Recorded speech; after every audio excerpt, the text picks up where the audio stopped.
Handa ang mga lider ng mababang kapulungan ng Kongreso na sumailalim sa drug test bilang pakikibahagi sa kampanya ng Duterte administration laban sa iligal na droga. Ito'y kasunod na rin ng paglalabas ni Pangulong Rodrigo Duterte ng kanyang narco list kung saan may ilang kongresista ang napangalanan.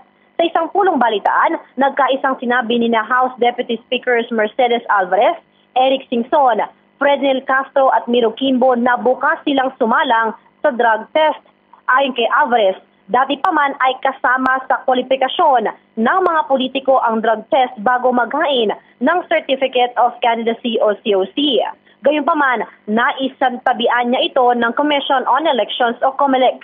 Ani Alvarez, marapat na pagpasyahan ito ng House leadership pero sa ngayon ay personal choice muna ng bawat mambabatas ang pagpapadrug test. I don't know if the others are willing. I'm open to being drug tested, and I think most of us probably are also open. But I remember before, a drug test used to be a qualification in order to file for a certificate of candidacy when you run for office, but it was actually struck down by the COMELEC because it was not included in the constitutional qualifications to become a public official.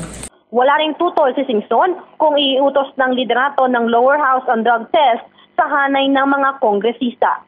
Dagdag naman ni Quimbo, wala dapat drug addict sa Kamara dahil kung mayroon man ay lalabas na kahiya-hiya ang kapulungan.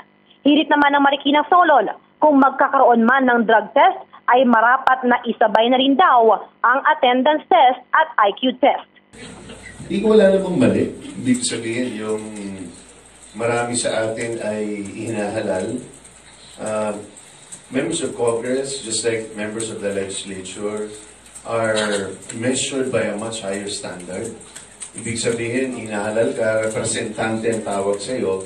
So, marapat lang naman siguro na dumaan ka sa iba't ibang pagsubok na hindi ina-apply sa iba. Ibig sabihin, dapat i-drug test lahat kung kinakailangan. Dahil wala namang dapat siguro drug addict dito. Kung may drogista dito, kahiya-hiya naman siguro. Ngunit kung meron man, dapat matulungan natin. Kung meron talaga. Bago ito, nauna nang nagboluntaryong nagpa-drug test si Isabela Representative Rodito Albano at negatibo ang resulta. Isa Bendaño Umali, Radyo Inquirer 990, bayang nagtatanong, mamamayang nag-uusisa.